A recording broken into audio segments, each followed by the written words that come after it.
자, 안철수 의원과 문재인 의원 두 사람 얘기를 또 해보겠습니다. 안철수 의원은 박을 공략하는데 문재인 의원은 박을 공격한다. 뭐 얼핏 보면 무슨 얘기인지도 알 것 같습니다만 자세한 얘기 조수진 차장과 한번 해보겠습니다. 자, 이 얘기 무슨 얘기인가요? 네, 바로 안철수 의원의 경우에는 730 재보궐선거 패배 이후에 대표직에서 물러나고 좀 잠시 휴직기를 가졌는데요. 요즘에 아주 적극적인 행보를 하고 있습니다. 오늘은요, 바로 외교 문제에도 관심을 갖는 그런 모습 보였습니다. 바로 일본의 센코쿠 요시토 전 관방장관과 국회에서 간담회를 가진 거죠. 예. 네. 자, 국회에서 이런 간담회를 갖는 거 좀 이례적으로 봐야 되나요? 어떻습니까? 아무래도 이제 안철수 의원이 아직은 초선 의원이기 때문에 이 센코쿠 전 관방장관은 굉장히 그 일본 민주당 정권의 숨은 실력자입니다. 예. 그리고 2010년 한국에 대한 식민지 지배를 사주했던 간나우토 총리 담화 발표라든가 또 조선왕조 의궤 반환 등을 주도했던 대표적인 지한파 인사입니다. 예. 그리고 대선 주자로서 반드시 갖춰야 될 덕목 바로 외교입니다. 대선 주자로서 새로 태어나서 어떤 외교 공부를 이렇게 하고 있다. 예. 이런 점을 보여주기 위해서라도 이런 간담회가 필요했는데요. 최상용 고려대 명예교수가 바로 안철수 의원의 후원 회장인데요. 이 최상용 명예교수는 다 아시다시피 주일대사를 지냈습니다. 그래서 최 교수가 이 센코쿠 전 관방장관과 안철수 의원 간의 간담회를 다리를 놨습니다. 예, 그랬군요. 자, 어쨌든 뭐 화면에 저렇게 등장을 하는 걸 보면 언론에도 다 알리고 내가 이렇게 지금 악화된 한일 관계를 풀기 위해서 또 뒤에서 이렇게 노력하고 있다는 모습을 보이려고 하는 것 같은데 결국에는 존재감 드러낸다, 뭐 이렇게 봐야 되는 건가요? 그렇습니다. 지금 이번에 그 안철수 의원이 들고 나온 캐치프레이즈는 먹고 사는 문제에 천착하겠다. 예. 이런 건데요. 또 대외적으로 가장 염려스러운 거는 지금 한일 관계가 굉장히 경색돼 있습니다. 역대 정권을 다 통틀어 봐도 지금처럼 경색 국면이 심했었고 또 풀릴 기미가 안 보이는 거는 굉장히 이례적인 일이죠. 그래서 이 문제에 대해서 안철수 의원이 내가 이런 데 관심을 갖고 있고 한일 관계 경색은 우리가 어떤 군 위안부 문제라든지 이런 거에 대해서 일본의 사과를 계속 유지하는 선에서 그렇지만 풀려야 된다. 예. 이런 점을 드러내기 위한 거다. 이런 분석이 나오고 있습니다. 네, 뭐 얼마나 효과가 있을지 아마 시청자 여러분 각각 다 판단하실 것 같습니다. 자, 안철수 의원 얘기는 여기서 정리를 하겠고요. 그 다음엔 문재인 의원 얘기를 좀 해보겠습니다. 문재인 의원이 오늘도 박근혜 대통령을 향해서 아주 날쌘 그런 발언을 내놨는데요. 그동안의 이야기 저희가 영상으로 묶어봤습니다. 방산에 이르는 사자방 비리는 대한민국을 국제적인 호갱으로 만들고 국방의 기본을 무너뜨린 현 정권이 비호하려 든다면 우리는 두 정권을 비리의 공분관계로 보고 규탄하지 않을 수 없습니다. 대통령은 공약 파기와 주권 포기, 안보 무능에 대해 국민 앞에 사과해야 합니다.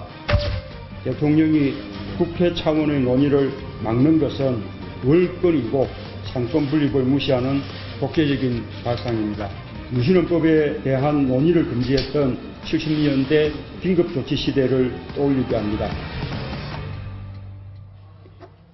지금 박근혜 대통령의 지지율이 뭐 50% 언저리 정도 되니까 나머지 50% 정도는 박근혜 대통령에서 좀 비판적인 입장을 갖고 있다. 이렇게 볼 수 있고 문재인 의원 바로 그 나머지 50%를 공략하는 것 아니냐 이렇게 좀 해석이 될 수 있겠네요. 네, 일단은 문재인 의원의 그 노림수는요. 일단 야권의 지지 세력을 자신의 편으로 돌려놓는 게 급선무죠. 예. 그래서 당권도 갖고 또 당권을 발판으로 해서 대권도 가야 되는 그런 어떤 목표 하에서 움직이는 겁니다. 그러니까 박근혜 대통령을 때려서 박근혜 대통령의 대척점에 있는 사람은 문재인 이것도 보여주는 동시에 지지층을 결집시키겠다.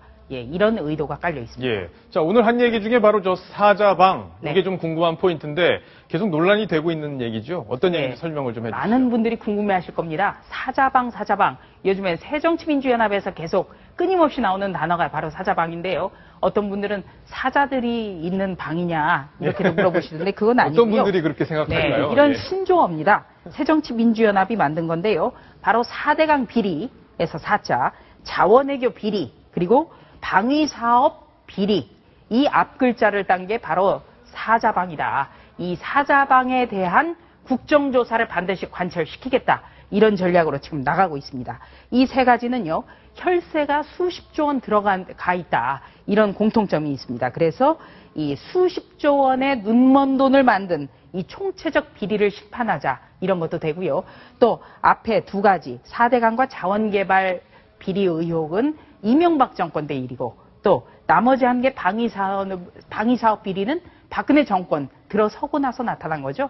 그래서 이명박근혜 이 프레임을 아직도 야권이 유지하고 있다. 이런 점도 보여주고 있습니다. 예.